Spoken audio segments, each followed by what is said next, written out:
والعدل في الرضا والغضب. إذن الحالة الثانية من المنجيات العدل في الرضا والغضب. ولا يخفاكم أن الظلم ظلمات يوم القيامة. الظلم ظلمات يوم القيامة. يا عبادي إني حرمت الظلم على نفسي وجعلته بينكم محرما فلا تظالموا. إذن الظلم الله جل وعلا أخبرنا بأن إله السماوات والأرض حرم الظلم على نفسه. إني حرمت الظلم على نفسي وجعلته بينكم محرما. هذا بليغ جدا، كأنك صورة أشبه بالعكس. إن الله وملائكته يصلون على النبي يا أيها الذين آمنوا صلوا عليه وسلموا تسليما. فإذا الله والملائكة يصلوا على النبي، فلعل البشر يتعاظم يقول لك يا أخي محمد بشر مثلي، مثل ما قال إبليس عن آدم أنا خير منه خلقتني من نار وخلقته من طين. فالرب قطع عليهم خط الرجعة، قال لهم إن الله وملائكته يصلون على النبي. فاللي يتعاظم عمل حاله أكبر من إبليس. وهنا عندما يقول لك يا عبادي إني حرمت الظلم على نفسي، هذه أبلغ مما يقول لكم الظلم حرام يا عبادي، أي أبلغ بملايين الدرجات.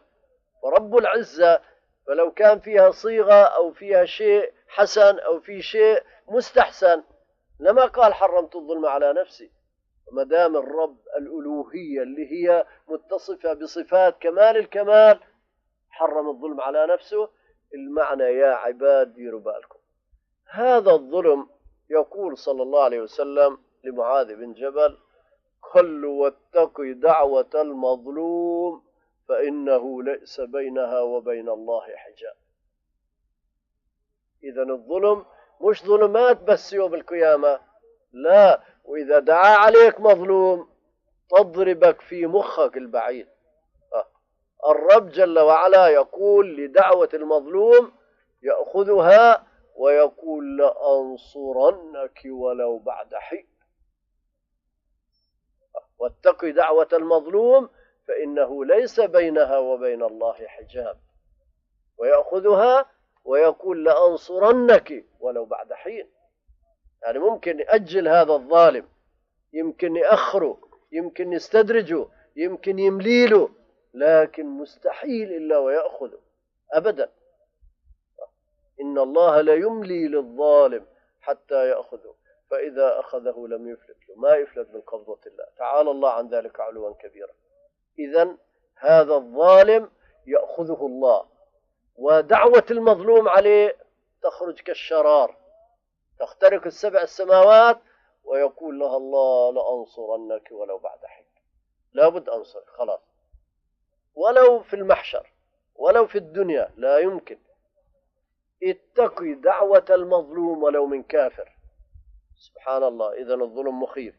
حتى الكافر لو ظلمته دعا عليك دعوته تستجاب ويستجيبها الله، لأنه قال لك إني حرمت الظلم على نفسي وجعلته بينكم محرما فلا تظالموا. اوعوا، هذا بلاغة في الأمر. ومع ذلك ظلمت فيستجيب دعوة المظلوم ولو من كافر. حديث صحيح صريح في صحيح الجامع اتقي دعوة المظلوم ولو من كافر فإنها تطلع مع الغمام فوق الغمام ويتقبلها الله ويقول لها لأنصرنك ولو بعد حين.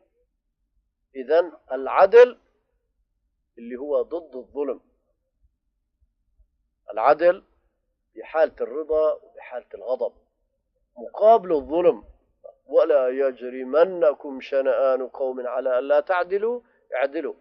لي عدو بدي أصفه للناس أبينه للناس، هذا إذا عنده أخطاء شرعية لا مانع، هذا فرض عليك البيان.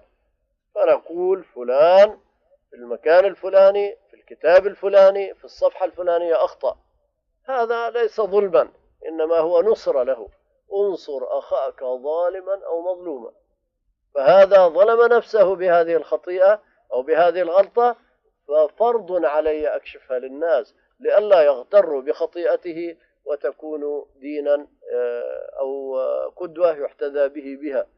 فلذلك لا بد أقول أخطأ في المكان الفلاني، هذا ليس ظلما، إنما الظلم هو صادق وتقول عنه كاذب، أمين تقول عنه خائن، تظلم الحق له أخذت حقه، تجحف في حقه، يستحق كذا وكذا فأنت منعته هذا الحق، فهذا صراحة ظلم. تكتب ضده تقرير جائر خبيث، هذا ظلم لا يستحق هذا التقرير. نعم، صار بينك وبينه مشاحنة شخصية، تروح تسكه تقرير انه فعله وتركه كذا وتبهته وتكذب عليه وتحمله ما لم يقل، فهذا شهادة لله ظلم. هذا إذا دعا عليك لابد أن تصاب.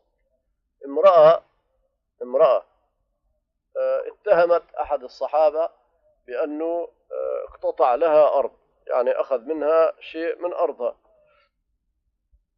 فشكت للحاكم، قال له كيف وقد سمعت رسول الله صلى الله عليه وسلم يقول، يعني كيف أنا أنزل لها المستوى وأقتطع من أرضها، يعني أظلمها بكم شبر أرض، وقد سمعت رسول الله صلى الله عليه وسلم يقول من اقتطع شبرا من أرض طوقه الله ب7 أراضين يوم القيامة.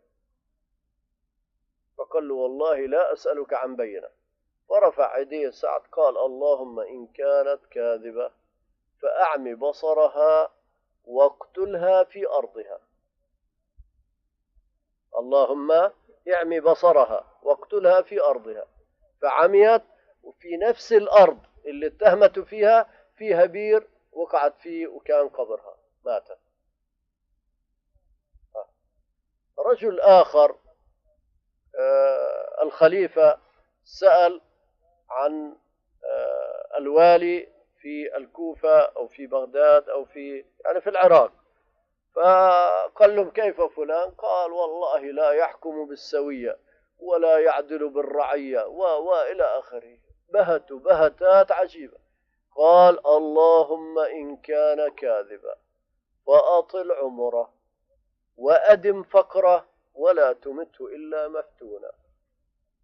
اللهم أطل عمره، نعم أطل عمره وأدم فقره ولا تمته إلا مفتونا. فالرجل من كثر ما كبر سنه رموش عينيه وقعت، سقط حتى جفونه من كثر ما هو كبير. وهالكبير اللي رموش عينيه ساقطة من الكبر يمشي على طرقات النسوان الملايات الماء وغيرهم ويغامزهم ويعمل لهم حركات كأنه صبي صغير، ويقول رجل مفتون أصابته دعوة سعد. إذن واتق دعوة المظلوم، إذا لابد أن تكون عادل. ولذلك النبي من وصاياه والعدل في الرضا والغضب.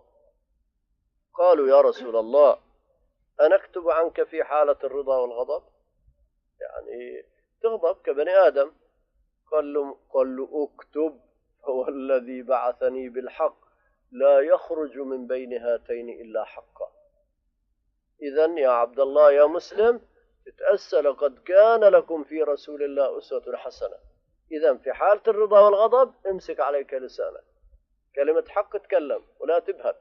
بعض الناس إذا زعل من واحد قال بالدنيا سافلة، وخاصة بعد الرفض وبعض النصارى ينتقم لنفس انتقام شديد بمجرد كلمة بسيطة ويقلب سافل الدنيا عليها وهذا فعل وهذا ترك، وقد يكون كذب، هذا مشاهد ملموس. لذلك من وصايا النبي ولا يجرمنكم شنآن قوم على ألا تعدلوا اعدلوا، حتى لو نصراني، حتى لو رافضي، حتى لو يهودي أعدل فيه، ولا أصفه إلا بما فيه، لا بزيد ولا بنقص أبدا، لا أزيد ولا هو حر، بزيد بنقص بيبهت بيكذب بيفتري، ما لي شغل فيه. أما أنا لا، مفروض علي إسلاميا إني أعدل في حالة رضاي وبحالة غضب. واللي بده يسلم من هذا كله العدل بالرضا والغضب ألا ينتقم لنفسه، وهذه من أسمى وأبرز صفات النبي كان لا ينتقم لنفسه أبدا. فبدك سالم عادل في الرضا والغضب، لا تنتقم لنفسك أبدا. جاء أعرابي مسك النبي من هنا، جذبوا بها الرداء الخشن حتى علم الرداء في حلقهم، قال لهم أنتم يا بني عبد المطلب قوم مطل، ما تدفعوا الحق. هذه كلمة كفر هذه بحق النبي صلى الله عليه وسلم. فجاء عمر قال يا رسول الله مرني أضرب عنقه. قالوا لا يا ابن الخطاب، إنا لصاحب الحق مقال، أعطوه بعيرين، أعطوه 2 بدل 1، أحسنوا له. ما انتقم لنفسه قط أبدا مطلقا. فإذا بدك تعدل في الرضا والغضب، لا تنتقم لنفسك، وهذه أبرز المزايا اللي تعينك على هذا الشيء.